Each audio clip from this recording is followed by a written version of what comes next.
Parents gave my $100,000 college fund left by Grandpa to golden child sister for her business. I sued them and got kicked out, but now the truth is out, and karma has struck back hard. I, 22M, have been through hell and back with my family, but justice has finally been served. Some background: I have an older sister, 26F, who has always been the golden child in our family. She's smart, charismatic, and ambitious, basically everything our parents, 50SM/F, ever wanted. Me? I'm more of the quiet, artistic type. I love painting and graphic design, which my parents always saw as a hobby rather than a real career path.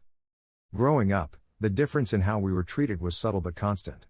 When Sarah, my sister, got straight A's, there would be a big celebration dinner. When I got an A in art class, it was met with a lukewarm "that's nice, dear."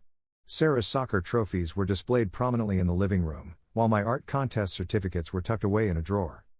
Don't get me wrong, I love my sister. We used to be close when we were younger. I remember how she taught me to ride a bike, and how we'd stay up late watching scary movies when our parents were out. But as we got older, the gap between us grew. She became more focused on success and status, while I retreated into my art.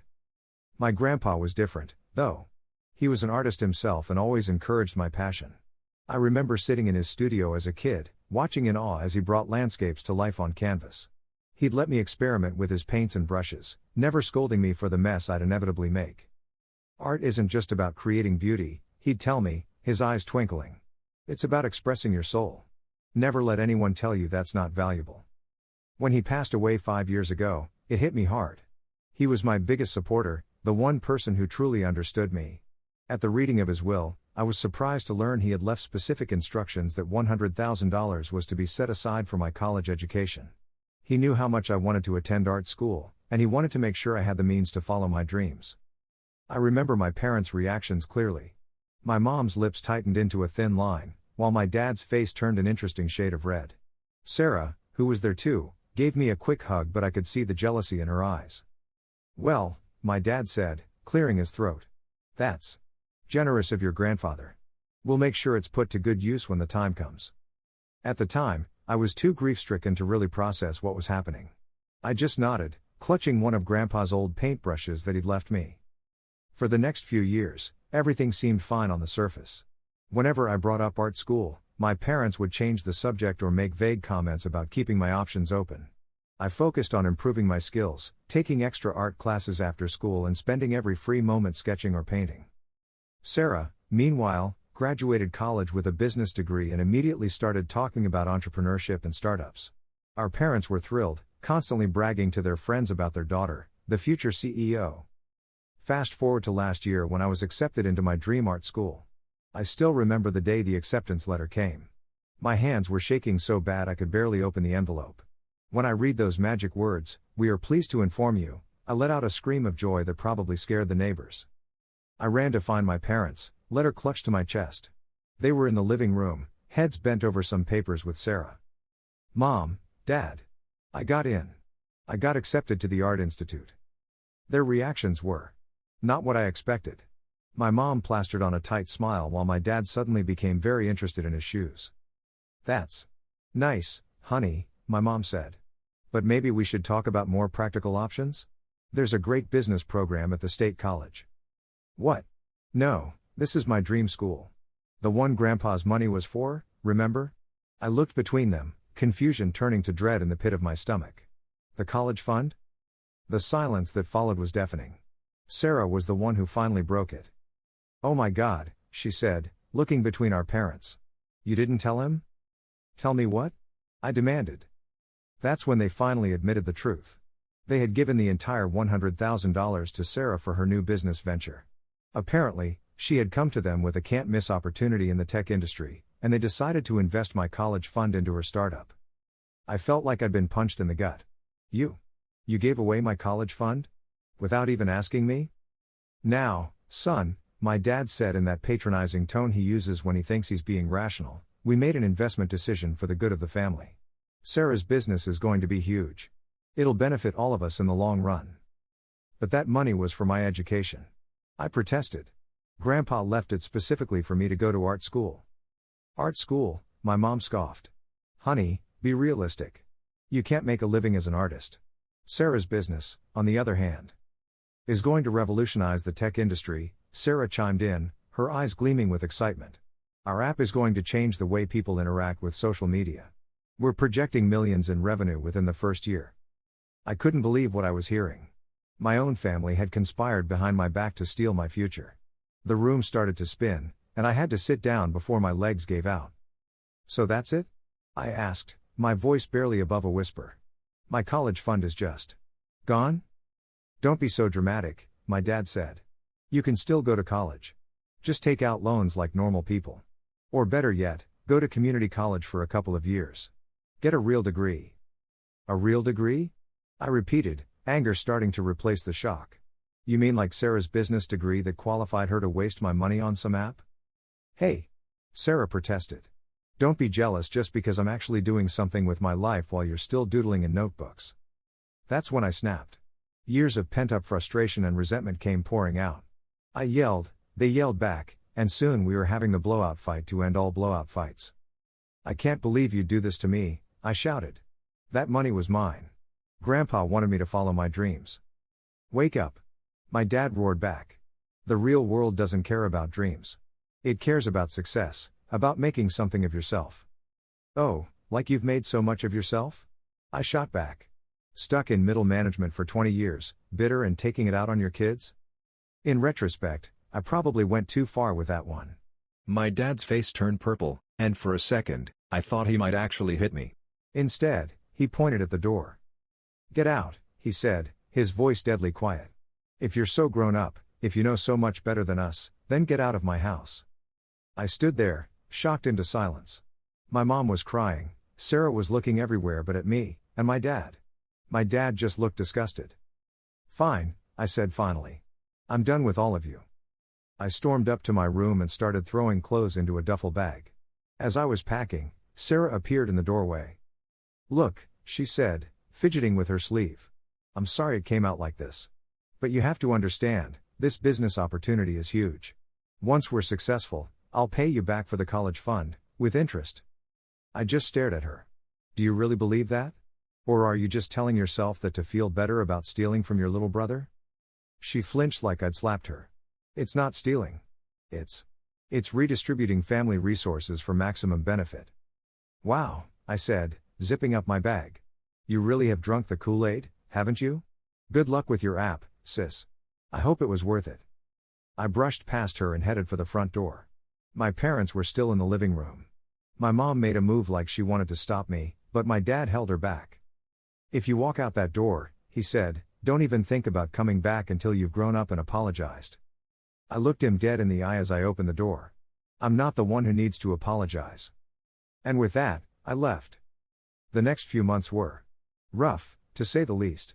I couch surfed with friends, picked up shifts at a local diner to make ends meet, and tried to figure out what the hell I was going to do with my life.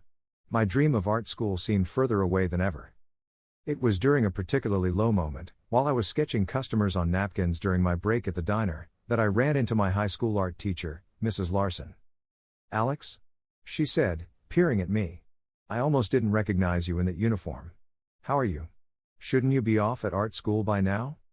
I don't know if it was the genuine concern in her voice or just the stress of everything finally hitting me, but I broke down right there in the middle of the diner. Between sobs, I told her everything. Mrs. Larson listened patiently, her kind eyes never leaving my face. When I finished, she reached into her purse and pulled out a business card. I think you need to talk to my son, she said. He's a lawyer who specializes in estate law. What your parents did. It might not have been legal. That conversation was the turning point.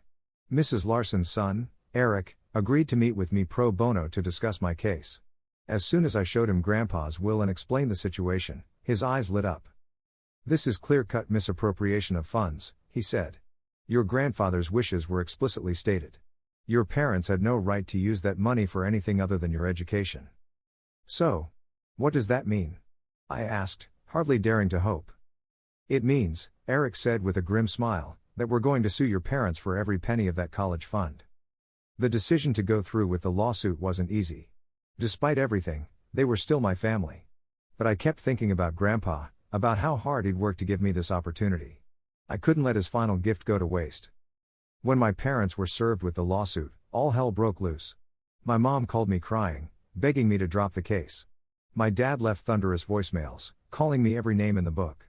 Sarah bombarded me with texts, alternating between guilt-tripping and threats. I stood firm.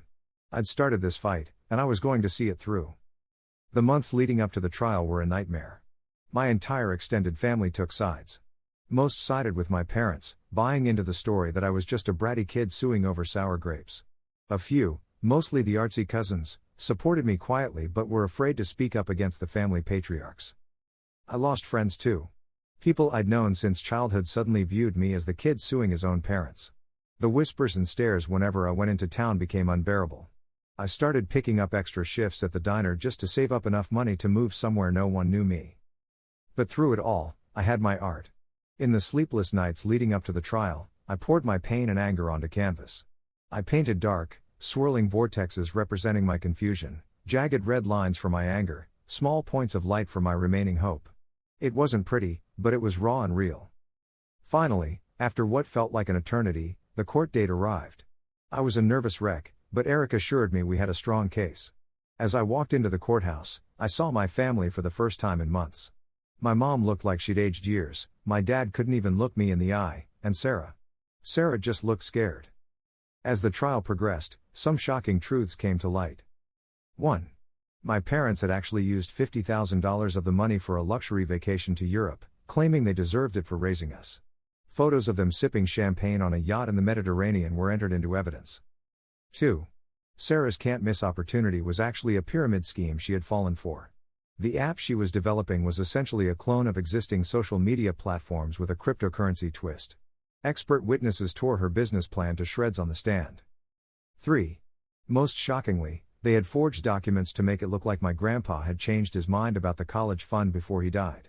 The forged codicil to the will was so poorly done that the forensic document examiner actually laughed when he saw it. I'll never forget the look on the judge's face as the evidence piled up.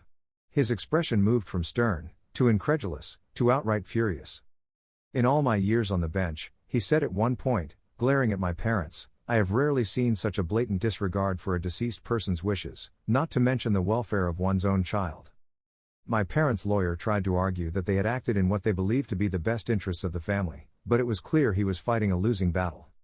When the verdict finally came, it was better than I could have hoped for. Not only did the judge rule in my favor, awarding me the full $100,000 plus interest, but he also referred my parents to the district attorney for potential criminal charges related to the forgery. The court finds in favor of the plaintiff, the judge announced. The defendants are hereby ordered to repay the full amount of $100,000, plus 5% annual interest calculated from the date of misappropriation. Furthermore, given the severity of the financial misconduct and the forgery of legal documents, I am referring this case to the district attorney's office for potential criminal prosecution. The courtroom erupted in murmurs. I sat there, stunned, as Eric patted me on the back. We'd won. It didn't feel real. As the court adjourned, I locked eyes with my family. My mom was sobbing into her hands. My dad looked shell-shocked, his face ashen. Sarah was furiously whispering to her lawyer, panic clear in her eyes. Part of me wanted to go to them, to say something, anything. But what could I possibly say after all this? In the end, I just turned and walked out of the courtroom. I had a life to rebuild. The aftermath was intense. My parents were forced to take out a second mortgage on their house to pay me back. They'd blown through their savings on lawyer fees and Sarah's failed business, so they had no other choice. Sarah's business imploded spectacularly, leaving her in debt. The handful of investors she'd managed to sucker in were now threatening legal action of their own. Last I heard, she had moved back home and was working as a barista, a far cry from the tech mogul she'd envisioned herself becoming. And me? I finally got to enroll in my dream art school. The day I walked onto campus, portfolio in hand, I felt like I could finally breathe again. For the first time in years, I was exactly where I was supposed to be. But the story doesn't end there. About a month ago, I received a tearful call from my mom. She and my dad were getting divorced. Apparently, the stress of the lawsuit and financial strain had revealed cracks in their relationship that had been there for years. I'm so sorry, Alex, she sobbed over the phone. We should have never. Your father was so sure it was the right thing to do, and I just went along with it. I should have stood up for you. Can you ever forgive me? I didn't know what to say. On one hand, I was glad she was finally acknowledging how badly they'd messed up. On the other hand, it felt like too little, too late. I told her I needed time to think. My sister reached out too, but her apology felt less sincere. She's mostly upset about her failed business and the mountain of debt she's now facing. She even had the audacity to ask if I would consider lending her some money from my college fund. Are you kidding me? I asked, incredulous. After everything that's happened, you're asking me for money? Come on, Alex, she pleaded. We're family. Families are supposed to help each other out. I couldn't believe what I was hearing. Family? You want to talk about family now? Where was this family spirit when you and our parents stole my college fund? That wasn't stealing. Sarah protested. It was. It was an investment gone wrong. We always intended to pay you back. I scoffed. Right. And I'm sure you intended to pay back all those other people you scammed with your pyramid scheme too. There was a long pause on the other end of the line. When Sarah spoke again, her voice was cold. Fine. Be that way.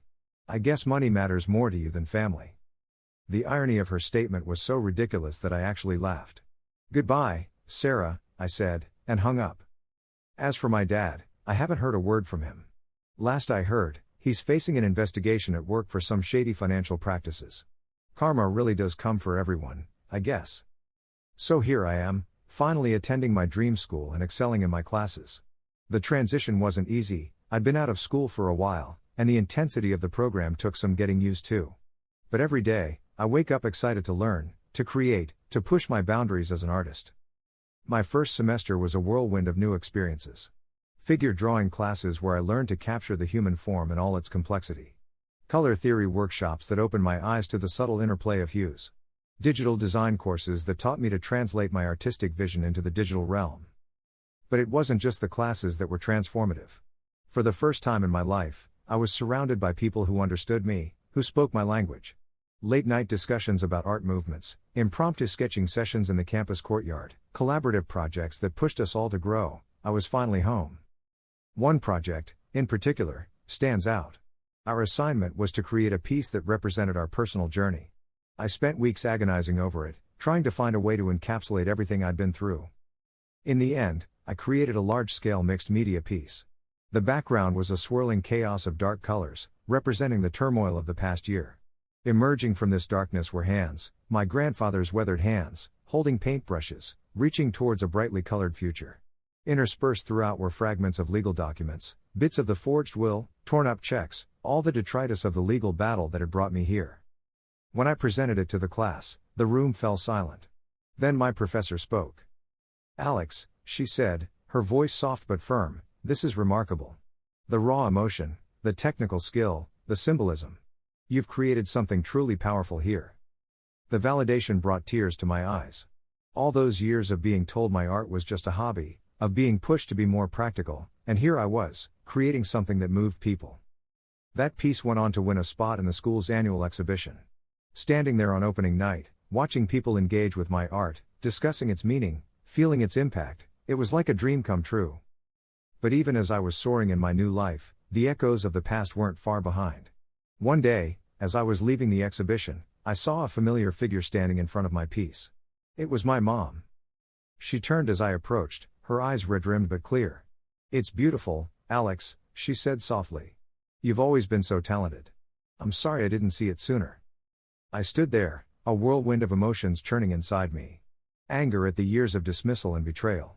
Grief for the relationship we'd lost. A tiny, traitorous flicker of hope at her words of praise. Why are you here, Mom? I asked, my voice carefully neutral. She took a deep breath. I wanted to see you. To try to explain. Not to excuse what we did, there's no excuse for that. But to help you understand. We ended up at a small cafe near campus. Over steaming mugs of coffee, my mom poured out a story of a marriage built on shaky foundations, of a husband whose financial schemes had spiraled out of control, of her own cowardice in not standing up to him. Your father, she said, her voice bitter, has always been obsessed with status, with being seen as successful. When your grandfather left that money specifically for you, for art school, I think something in him snapped. He couldn't stand the idea of wasting it on something he saw as frivolous. And you just went along with it? I asked, unable to keep the hurt out of my voice. She nodded, shame clear on her face. I did. I've spent so many years deferring to your father's judgment, doubting my own instincts. It's no excuse, I know. I should have protected you. As she talked, I found myself studying her with an artist's eye. The new lines around her eyes, the slump of her shoulders, this was a woman carrying the weight of her mistakes. I'm in therapy now, she continued. Trying to understand how I let things get so out of hand. How I lost sight of what really matters. She reached across the table, her hand stopping just short of mine. I know I have no right to ask, but do you think there's any chance we could try to rebuild our relationship? I want to be the mother you deserve. I sat back, considering her words. Part of me wanted to lash out, to make her feel the pain I'd felt. But another part, the part that had poured all that pain into my art, recognized the opportunity for healing. I can't just forgive and forget, I said finally. Too much has happened. But maybe we can start by getting to know each other again. As the people we are now, not who we were. The relief on her face was palpable. I'd like that, she said softly. Over the next few months, we started the slow, awkward process of rebuilding. Weekly phone calls turned into occasional visits. She came to my next exhibition, this time with a genuine interest in understanding my work. During one of her visits, she brought a surprise, a box of my grandfather's old sketches and journals. I found these when we were packing up the house, she explained. Your father wanted to throw them out, but I thought you should have them. Going through those journals was like reconnecting with my grandfather. His thoughts on art, his struggles and triumphs, it was all there. One entry, in particular, caught my eye. Art isn't about creating something perfect. It's about creating something true. My grandson understands this in a way my own children never did. I hope he never loses that spark. Reading those words, I felt a renewed sense of purpose. I was carrying on my grandfather's legacy, not just through his financial gift, but through his passion for art. As for my sister, her situation has gotten worse. Her pyramid scheme debts are much larger than she initially let on, and she's facing potential legal trouble of her own. She's moved back in with my mom and is working a minimum wage job to try and pay things off. Part of me feels bad for her, but another part feels like it's karma for her role in everything. My dad's situation isn't much better. The investigation at his work uncovered years of financial mismanagement. He's been fired and is facing potential criminal charges. Last I heard, he's living in a small apartment on the other side of town, still refusing to take responsibility for his actions. It's strange to think about how much has changed in such a short time. A year ago, I was the family disappointment, the dreamer who needed to grow up. Now, I'm thriving in art school, my work is being recognized, and I'm the only one in the family on stable financial footing. But success, I'm learning, isn't about money or status. It's about being true to yourself, about creating something meaningful. Every day, as I stand in front of my easel, I'm grateful for the chance to do just that. To anyone out there facing a similar situation, don't let anyone steal your dreams, even if they're family. You have the right to stand up for yourself and what's legally yours. It might be the hardest thing you'll ever do, but it's worth it in the end. I'm not sure what the future holds for my relationship with my family. Part of me wants to forgive and try to rebuild, but another part is still hurt and angry. For now, I'm focusing on my art, my studies, and healing from all the trauma. Thanks for reading this far, Reddit. It feels good to finally share my story. If you have any questions or advice, I'm all ears. Edit 1. Wow, I didn't expect this post to blow up like it did. Thank you all for your supportive comments and awards. I'll try to answer some of the most common questions here. 1. Yes, I'm in therapy. It's been incredibly helpful in processing everything that happened. 2. No, I haven't decided whether to press criminal charges against my parents for the forgery. It's a complicated decision that I'm still discussing with my lawyer. 3. For those asking about my art, I'm not comfortable sharing it publicly right now as I want to maintain my anonymity. But thank you for the interest. 4. To the people suggesting I give my sister a second chance, I appreciate the sentiment, but I'm not ready for that. She was complicit in stealing my future, and her apology seemed more about her problems than genuine remorse. 5. For those wondering about my living situation, I'm currently in a small apartment near my college campus. It's not fancy, but it's mine, and I love it. Edit 2. Since so many people are asking for more details about the aftermath, here's a quick update. My mom has been making steady progress in therapy. She's been sending me long emails explaining her side of things and how she got caught up in my dad's schemes. According to her, my dad has always been financially controlling, and she felt powerless to stop him when he decided to use my college fund. She's learning to stand up for herself now, which is good to see. My sister's situation has gotten worse. Her pyramid scheme debts are much larger than she initially let on, and she's facing potential legal trouble of her own. She's moved back in with my mom and is working 2 jobs to try and pay things off. I still hear from her occasionally, but our conversations are strained. As for my dad, he's gone full no contact with everyone. Last I heard, he lost his job due to the investigation and has moved to a different state. My mom thinks he might be trying to hide assets before the divorce is finalized. On a happier note, I've been thriving at art school. My professors say I have real talent, and I've even sold a few pieces at local galleries. It feels amazing to be pursuing my passion and proving everyone who doubted me wrong. I've also started dating someone, another art student who's been incredibly supportive through all of this. It's nice to be with someone who understands the importance of following your dreams. To those asking if I'd write a book or make a movie about this, maybe someday. For now, I'm focusing on my art and healing. But I have to admit, it would make one hell of a story. Thank you again for all the support, Reddit. It means more than you know. Edit 3, okay, last update because this post has officially gone viral and my inbox is exploding. 1. To the TV producers who've reached out, I appreciate the interest, but I'm not ready to share my story on that scale yet. Maybe in the future. 2. For those asking about my grandpa, he was an incredible man who always believed in me. I have some of his old paintbrushes that I use for special projects. It feels like he's still with me when I create art. 3. To the people sharing similar stories, I'm so sorry you've gone through this too. Family betrayal is a special kind of pain. I hope you all find peace and justice. 4. For those curious about my dating life, yes, my partner knows the whole story. They've been incredibly supportive throughout this entire ordeal. 5. To the law students using this as a case study, I'm flattered. If you have specific legal questions, please direct them to actual lawyers. I'm just an art student who happened to stand up for himself. Final thoughts, this experience has taught me so much about self-worth, standing up for what's right, and the true meaning of family. Blood doesn't always equal loyalty or love. Sometimes, the family we choose is more important than the one we're born into.